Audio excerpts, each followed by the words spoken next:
So welcome again to the kickoff seminar of the JSPS Core-to-Core program on Antarctic governance research, strengthening the transparency of the Antarctic Treaty System. The discussion on transparency in the Antarctic governance has gained prominence in recent years in academia, in media outlets, and in policy discussions in the Antarctic Treaty System, as well as you will see in this seminar. This is in light of geopolitical changes and even tensions in the international society and their potential implications for Antarctic governance. The climate change and its implications in the Antarctic environment and ecosystem and vice versa has raised Antarctica's global profile, both scientifically and policy-wise. So what is or what is not decided in the Antarctic governance may no longer be a concern of the elite group, but of the entire human society. In May next year, in the city of Hiroshima, Japan, Japan will host the 48th Antarctic Treaty Consultative Meeting, or ATCM, and 28th meeting of the Committee for Environmental Protection, CEP or CEP, under the Environmental Protocol to the Antarctic Treaty, sometimes called Madrid Protocol. The organizers of this seminar thought that the issue of transparency in its diverse aspects will be an important underlining theme of the Hiroshima ATCM and possibly beyond. We also found an excellent keynote speaker for this topic, whom I will later introduce to you. So this is the program of the day. So before introducing our keynote speaker, may I express a few words of gratitude. This seminar is co-organized by Kobe PCRC and Sophia Institute of International Relations.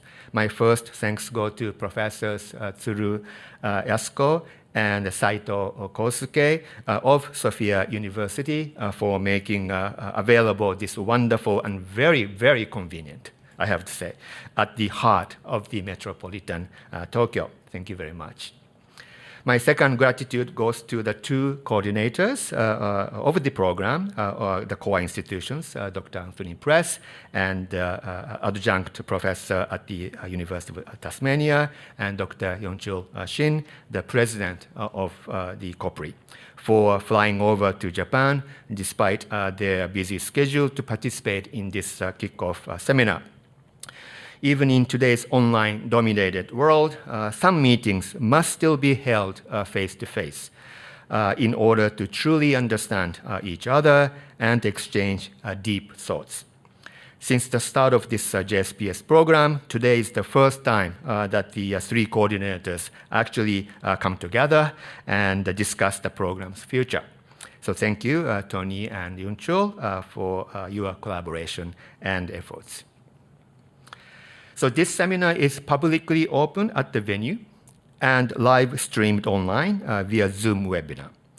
This seminar is also video recorded, and the videos of the entire seminar, including the questions and answers, will be uploaded later to YouTube without editing. So thank you for your understanding and cooperation. So Bill, maybe you might want to come. Thank you.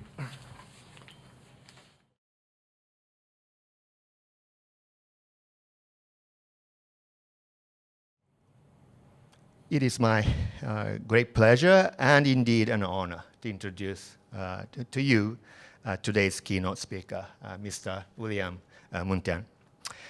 Mr. William Muntean, or Bill, is Senior Associate at the Center for Strategic and International Studies, a think tank based in the United States. Bill was a career Foreign Service officer with the United States State Department from January 2001 to 2023, with experiences of working in the Russian Federation and in Nicaragua. He then became a senior advisor for Antarctica from 2018, leading the United States Antarctic Inspection Team in 2020, in which the building of Chinese fifth station at the inexpressible island was inspected, and serving as the head of the United States delegations to the ATCM in 2022 in Berlin and 2023 in Helsinki. Those two ATCMs were very tense, being the ones right after the Russian invasion of Ukraine in February 2022. And I should have met Bill in Helsinki in 2023 because I was also there as a visiting delegate of the ASOC. Sorry that I could not meet you there to say hello. So while at the CSIS, Bill published many informative and thought-provoking articles, one of which entitled Antarctic Monitoring Tools in Action, published in the CSIS webpage in March 2024. This article was instrumental in planning today's seminar.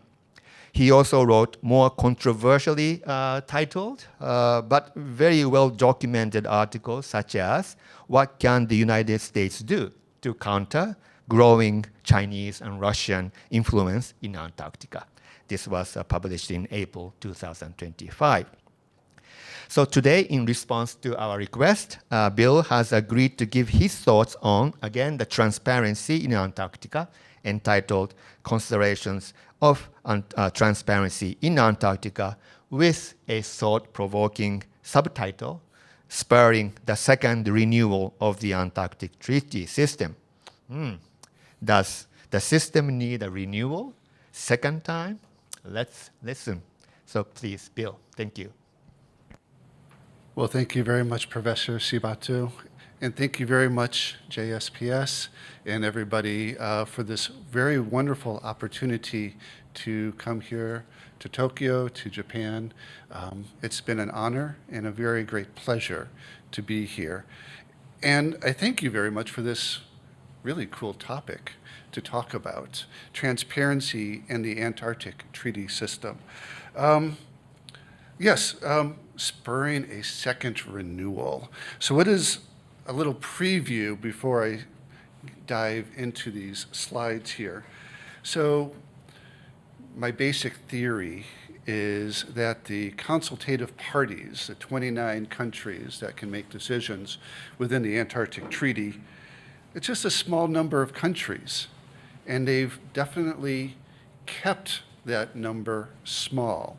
The basis for the Antarctic Treaty itself was exclusion, to keep governance of the Antarctic Treaty area to a small number of countries active in the region, the original 12 members of the Antarctic Treaty.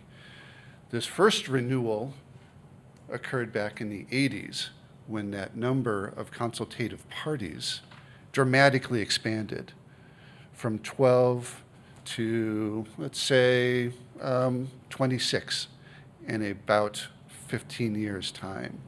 This is in the 1980s when the Antarctic Treaty was making big decisions about big issues related to resource, specifically fishing and mineral resources. More countries wanted in on the decision-making process. The second renewal, it's a different scenario nowadays. The Antarctic Treaty members are not making decisions for issues necessarily specifically within the Antarctic Treaty area. But there's a lot of decisions happening outside of the Antarctic Treaty, specifically related to climate change, that then rebound into the treaty area. So this second renewal is more about expanding outreach and information sharing to those countries outside of the Antarctic Treaty System, but that are making decisions that will have significant impacts within the Antarctic Treaty area. But just as a quick reminder, what it is that we're talking about here. Antarctica, I like to throw these slides up there, in part just to remind everybody about the general size of the continent and its location. What makes Antarctica particularly unique? There's no indigenous population. This is the only land mass in which that is the situation, and that then creates the conditions under which the Antarctic Treaty and the system that has evolved around it is able to be developed. It is outsiders coming in to govern a particular area. Also, it's not near any major population centers. Also, there's no new sea routes being developed around Antarctica. About 34 million years ago, geologists will give a little guesstimate as to when Antarctica and South America separated. That's a long time ago. In any event, that was the last major change in transportation routes east-west. I raise this because this is a significant difference between what is happening down south in Antarctica versus what is happening up north in the Arctic. A lot changes is happening up north, not necessarily happening down south. So this slide is to make the lawyers happy. But we do have to talk about legalities here. And so this is, some of the major, just summaries of what the major provisions are from my perspective. Again, the overall goal of this Antarctic Treaty, the first one, peace and governance. That's what they're really looking for. And then what do you do with this peaceful and governed area? Well, that's science. The environmental protocol that expands that interest into also protecting the environment of this region.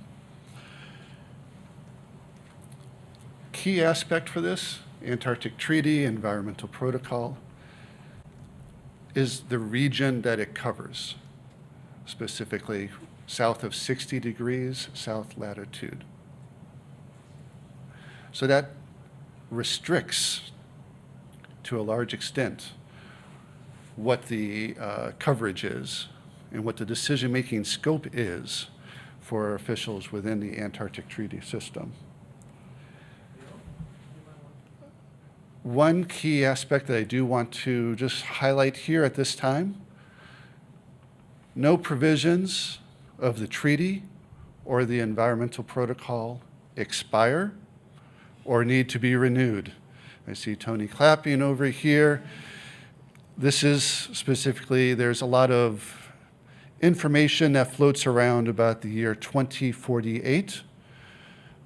Again, nothing is necessarily going to happen in 2048 or indeed any other year.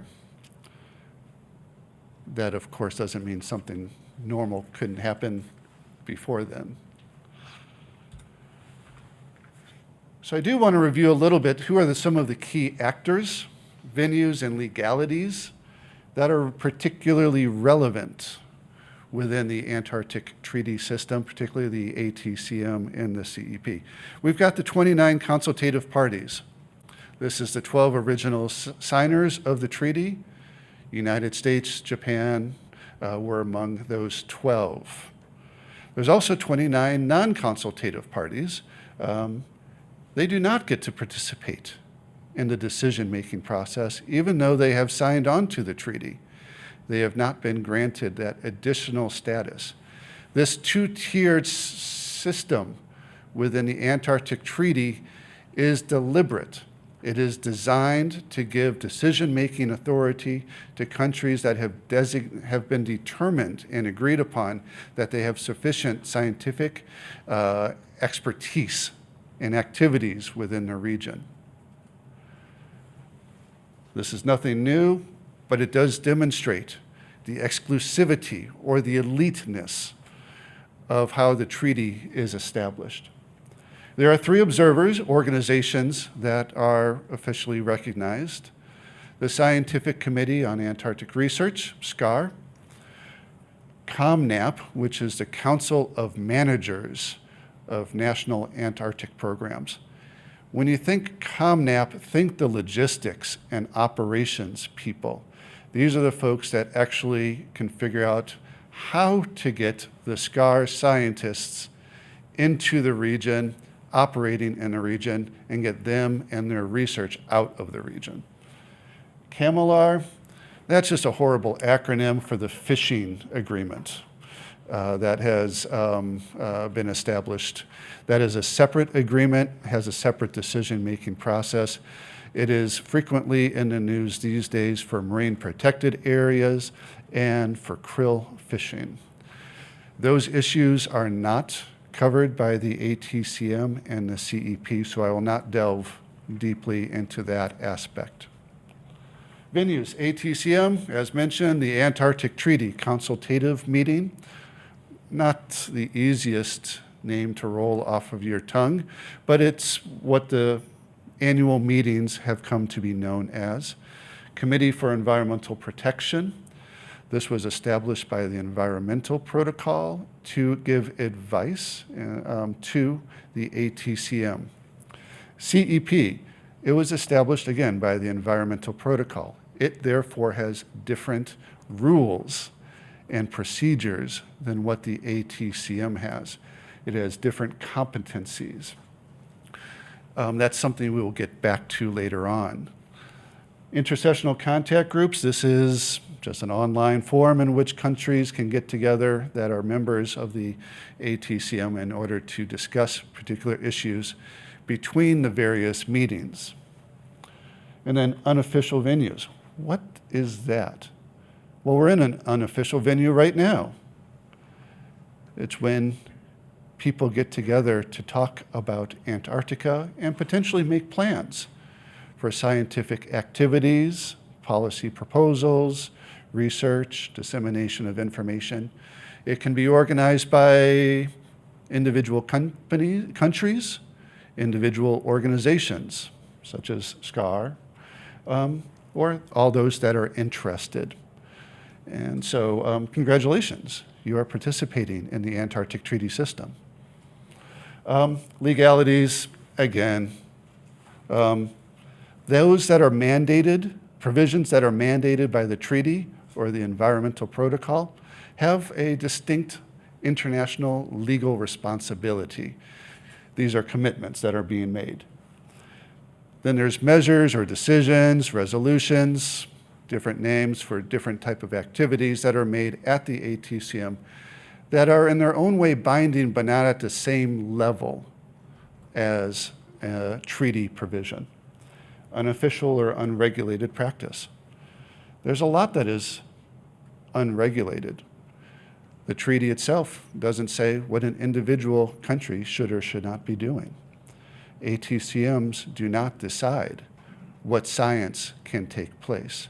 They do not decide whether a station can be placed in a particular location. These are decisions that countries themselves make. So that is, from my perspective, an unregulated aspect and something that we should all consider. How do countries make their own decisions about what happens in Antarctica? Or indeed, how they talk about Antarctica? What level of transparency does an individual country or organization display towards Antarctica? Because there's a fair amount of flexibility within that realm. So I mentioned I'm looking for a second renewal. There's the first renewal. I mentioned this already briefly. This expansion of who or what countries are consultative parties. Starting in 1977, the first new consultative party joined. This was Poland. Up to 1990, when the last two joined, that was Netherlands and Ecuador, during this intense period in which was particularly called to order in the United Nations underneath the question of Antarctica. This was really initiated in the 1980s by Malaysia, took a strong role. but was seconded by India, which had also had a long interest in Antarctica in the United Nations, but also by many other, particularly Southern Hemisphere countries, or developing countries as they were then known. This period of growth of consultative parties was a major transformation of the legitimacy and the decision-making process within Antarctica. Again, this was because, from my perspective, decisions were being made in the ATCM about activities that were going to take place in the Antarctic Treaty region, fishing, mineral resources, that countries wanted their voice to be heard on. Now we're going to move on to this next slide here. This second renewal, this is what I'm proposing now. This is not like the first renewal. The ATCM is not necessarily making decisions that people want to have huge voices in or feeling like they're unheard of. In fact, there's a significant amount of concern that the ATCM is making no relevant decisions. However, there is such a significant growing awareness of the interplay between global actions, particularly climate change, and Antarctica, and that there may be a gap, or as some may call it, an ice curtain that prevents information that might be available within the Antarctic, the small Antarctic community, from getting to the broader global community that is very interested in Antarctica and that is also making decisions that will affect Antarctica. In the past, in that first renewal, the ATCM expanded the number of countries making decisions about what was happening in Antarctica. At the same time, though, it did not open itself up to universal membership. That would have been an option if that was the real goal, was everybody to be involved in Antarctica. They could have done so. Instead, they kept the number of decision makers to be small and gave up control over global issues that affected Antarctica. During the 1980s, this was particularly symbolized by finding the ozone hole and then rather negotiating what is now the Montreal Protocol in the ATCM. That would have required a lot more voices. Instead of doing so, the ATCM kept a small number of countries and excluded that particular issue and gave that to the United Nations to develop. And that has been a consistent theme throughout the 60-year history.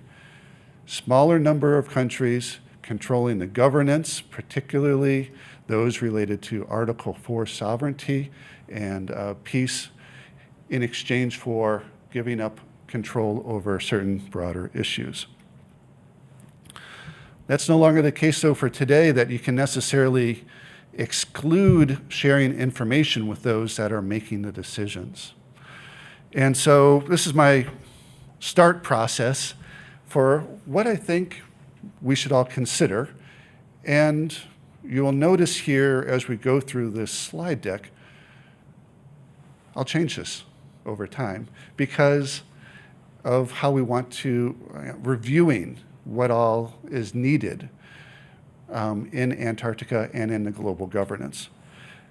Now, I do want to say that my thought process has been heavily influenced by the presentation of Ambassador Nakamura back in January of 2025 when talking about this particular issue. So we have three particular goals that he laid out, in particular for Japan as it's preparing to host this next ATCM in May of next year. And so, in short, peace and then science cooperation and science dissemination is what we are looking at here. So let me talk a little bit about this piece. From my perspective,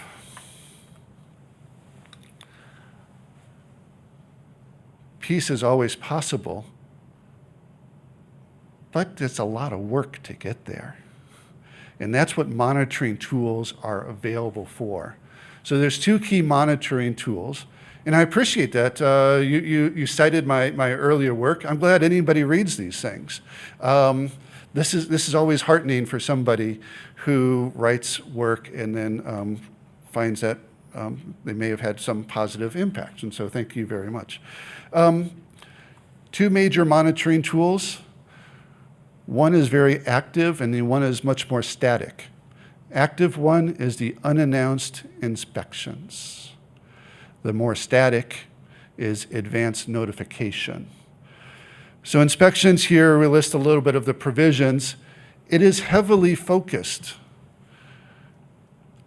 There's a lot of mention of inspections within the Antarctic Treaty itself with the provisions. That gives it a certain amount of security in that it's not easy to alter these unannounced inspections. Now, advanced notification, this is where countries are supposed to notify each other of any and all expeditions that are organized in their country or depart from their country. These expeditions, fancy name for travel.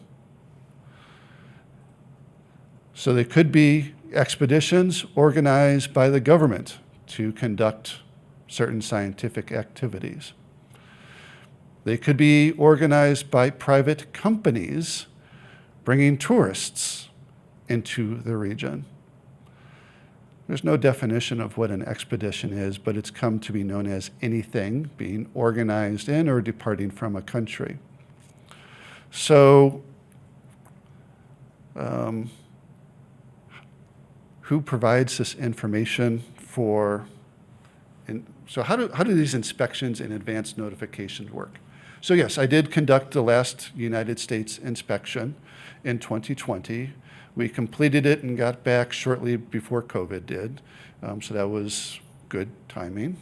My wife and children appreciated having me back as opposed to me being in Antarctica or otherwise hanging out in New Zealand. So that worked out great.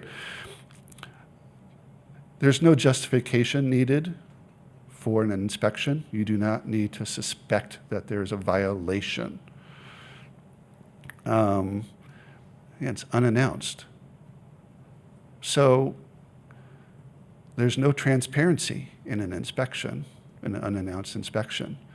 The transparency for an unannounced inspection only comes after the fact.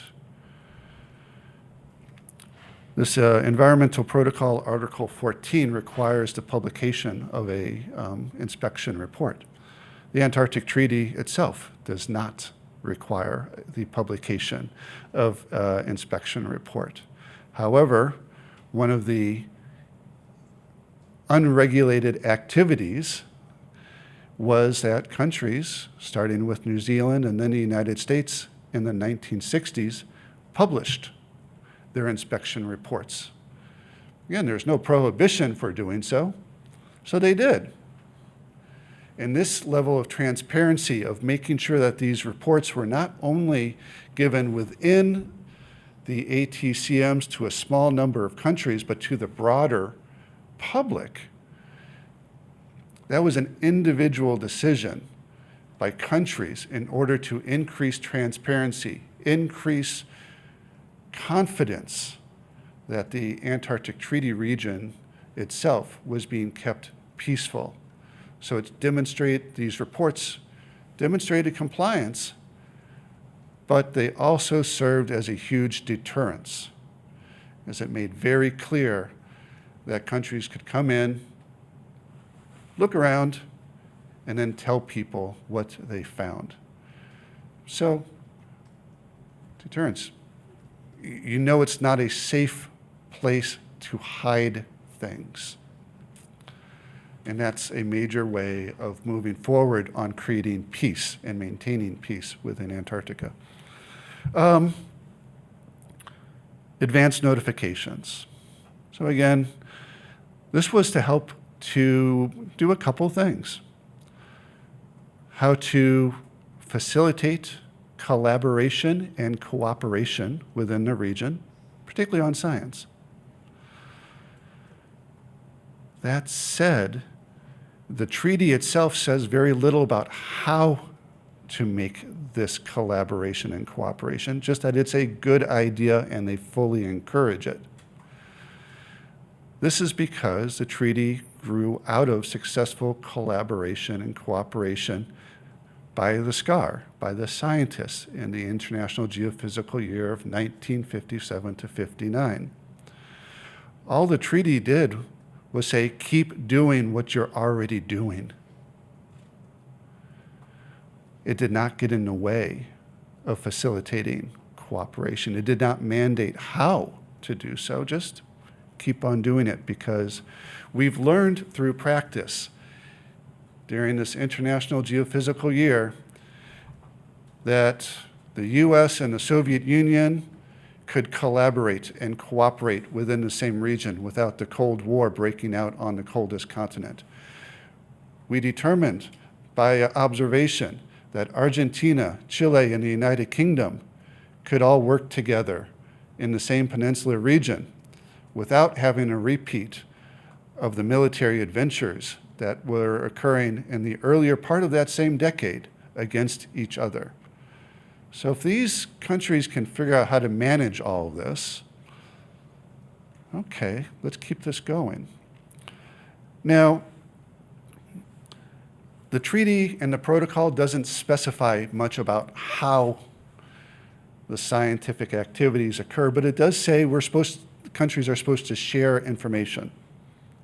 All right, military equipment, military personnel, environmental protocol and its annexes added a whole bunch of other things related particularly to environmental aspects.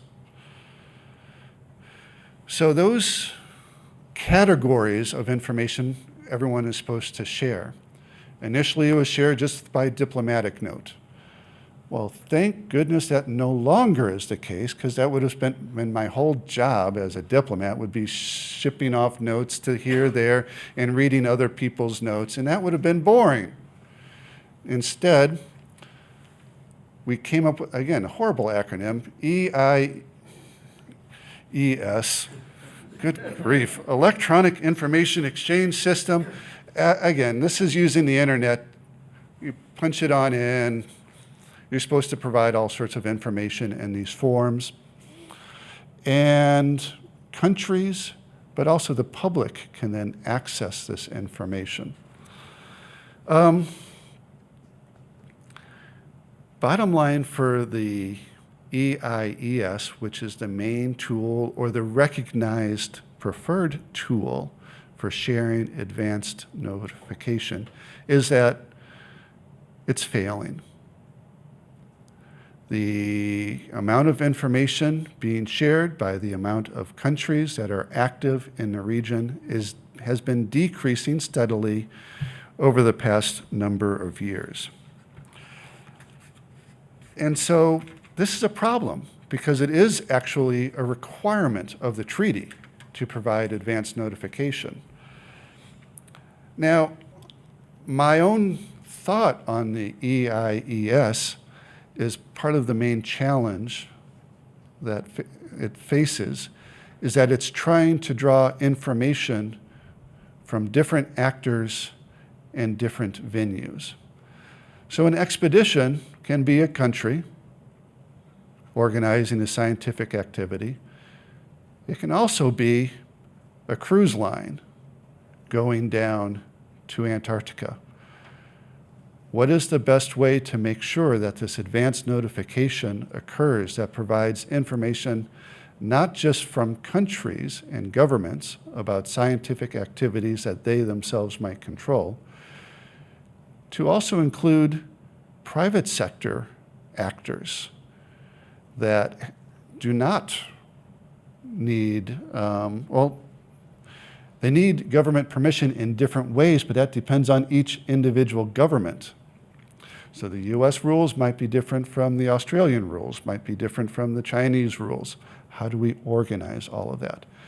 Part of that conversation is occurring right now within the tourism working group of the ATCM. But in the meantime, how do we share that information of advance notification in a manner that is most useful? So that's, for peace, figuring out how to bridge these gaps is going to be critical. Moving over to science and cooperation, again, as mentioned,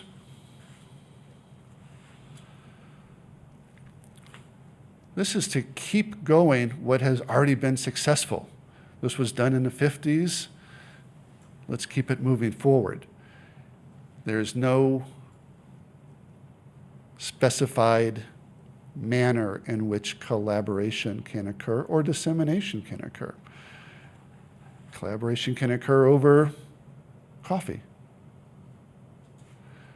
Does not have to be at a diplomatic meeting. In fact, there's many great reasons not to have diplomats involved in making decisions about scientific collaboration.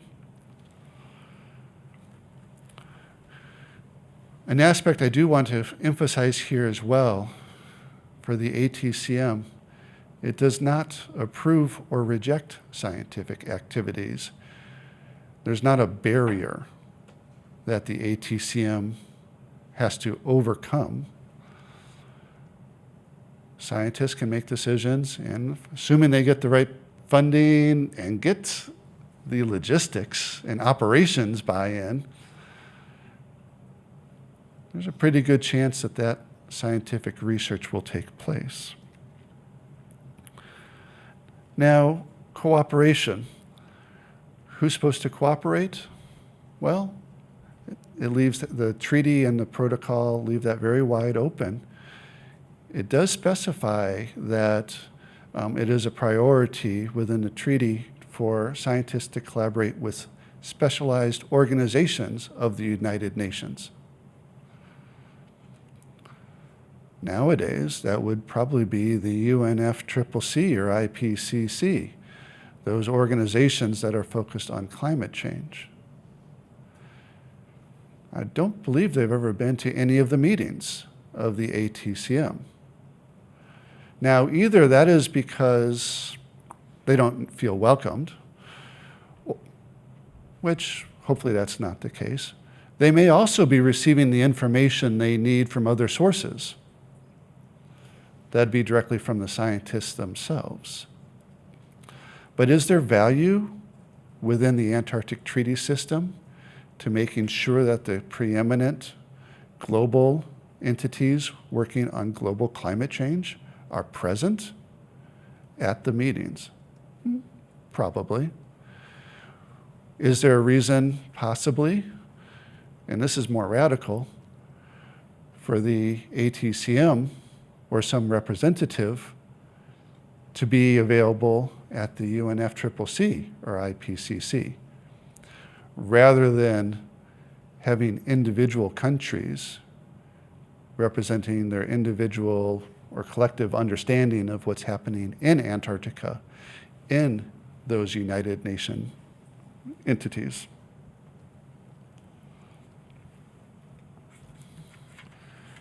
So I already warned that I gave you my own work statement and that I change it over time. Well, here's the change. So trying to provide a little bit more information about transparency and how it might be applied. So increasing transparency of key venues.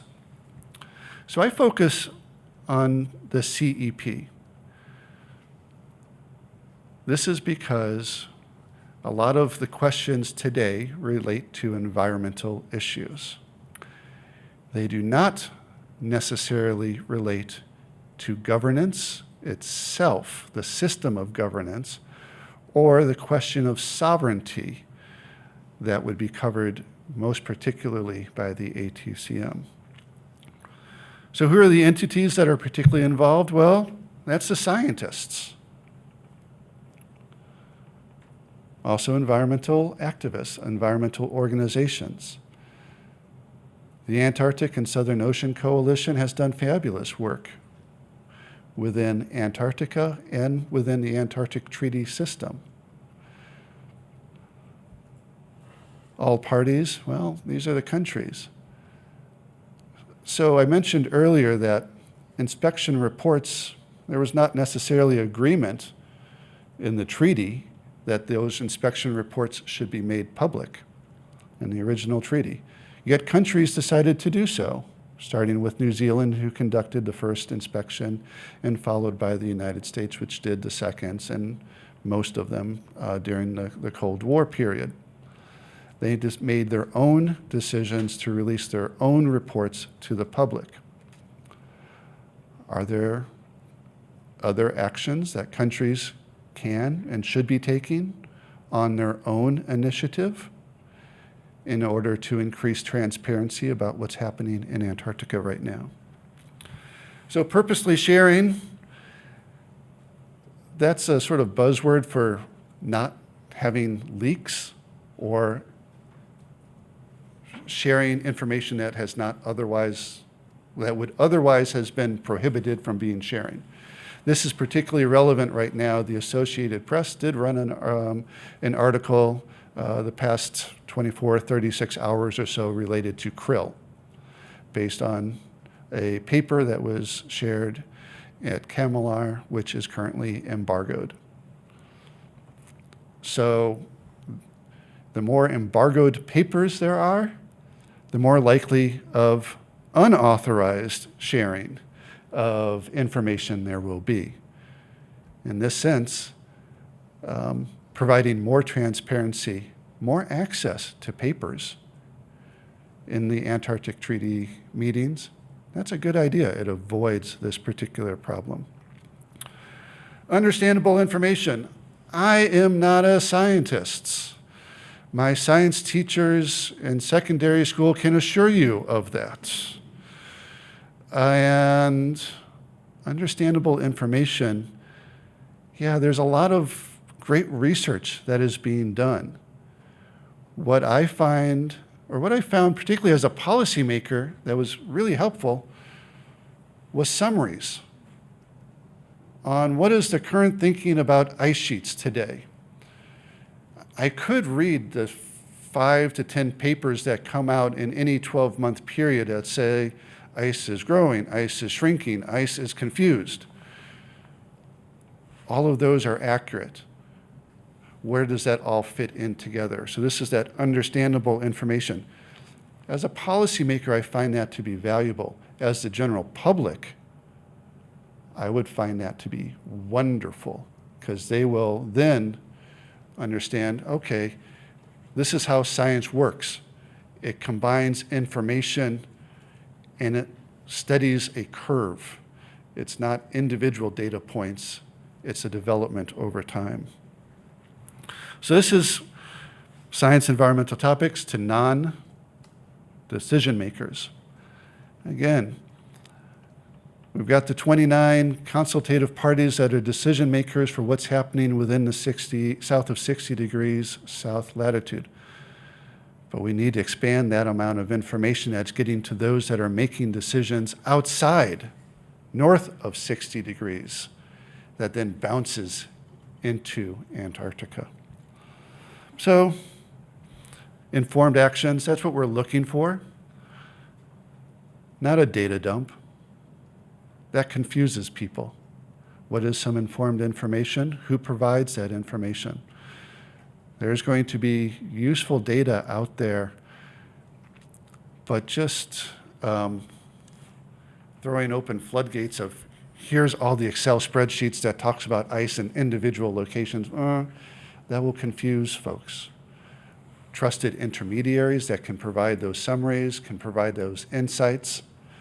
That's what we're looking for. This is already done on an Antarctic-wide basis by SCAR with its decadal study that it then periodically updates, ACCE. Fabulous work.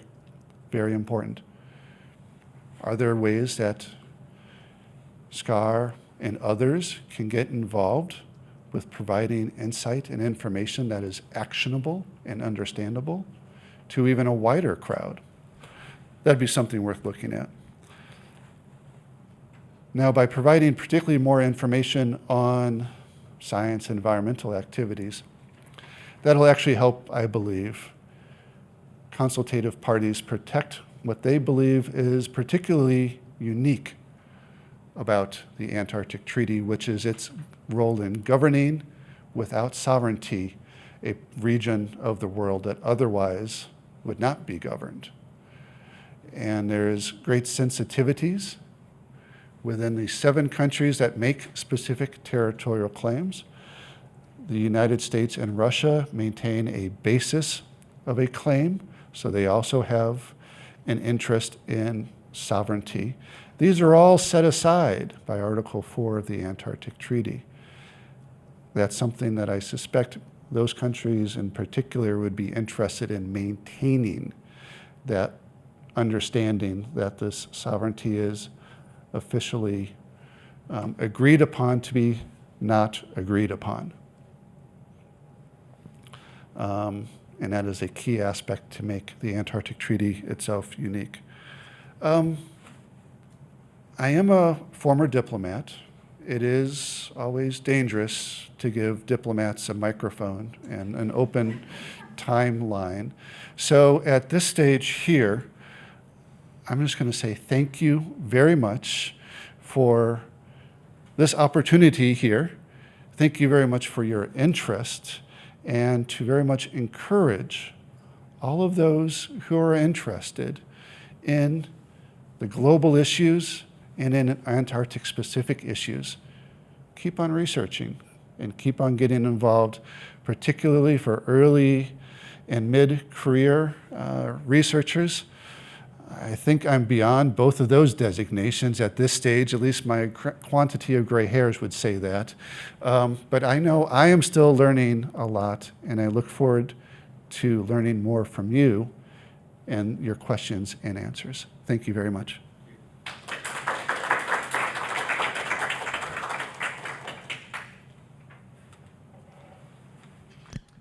Thank you, Bill. May I ask you to maybe stay there for another 5 minutes for questions and answers? So we only have 5 minutes, and if there is a burning maybe question or comment from the floor, I think I should take that, because I think this would be a great opportunity. Of course, we are going to have a panel discussion afterwards, and of course you do have another chance to engage with us. But you have any specific comments or questions to Bill? Okay, so could you identify yourself, and could you bring the mic to talk to the mic? Thank you. Hi, very nice to meet you, and thank you very much for your lecture. My name is Alana Kampan, and I am a PhD student at the University of Tokyo. And I just recently, I must admit, I'm still very ignorant about the question of Antarctica, but I am very, very invested now. And I have been asking myself something. Why has it that I have never heard that much about Antarctica myself before diving into this context? And I thought, well, as you mentioned, a lot of the actors perhaps do not understand how much weight and necessity there is to look into this, especially right now with this current political climate. And I was thinking, and perhaps the leaks, the information that they get from the scientists is because they do not realize that there needs to be, as you mentioned, like a venue where people share the ideas and share their information, and not just with the countries they are basically essentially dispatched from, but with others. And so what could move these main actors, not only governments, to be interested in having more focus on the security question of Antarctica, but also non-state actors to be involved? Thank you. Well, thank you very much for the question. And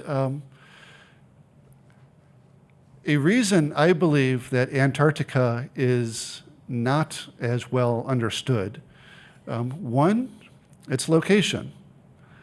It's pretty far away from where most people live. It's pretty hard to get to. It's remarkably expensive to get to, good gosh. And so it's not easily stumbled across. But as for on the policy side, it's also because of the success of the Antarctic Treaty System in that it has been, for a large portion, significantly removed from the geopolitical chessboard. It is not Ukraine. It is not Israel-Palestine. So the absence of a fire, metaphorically speaking, helps to keep it away from decision makers at the highest level. So I very much commend this activity here now for how to look forward and how do you keep Antarctica from being totally well understood. You don't want to be in the spotlight necessarily. We just want to keep it in a place where it is peaceful, where the science is taking place, where the environment and its ecosystems in that region and those that are dependent on it are being protected and understood well enough by the global actors that are shaping it. And so I was in your situation about 2018 up until about 1 week before I took this job, and I think that is a normal and a good spot to be, but it is not sustainable without increasing information sharing. So thank you. Thank you very much. I think that was very, very good discussions and a very good lead for the panel discussion afterwards. So we will resume from quarter to 11 in Japan. And so we'll have a break for 15 minutes. So thank you very much for your engagement. And thank you, Bill, again, for your keynote.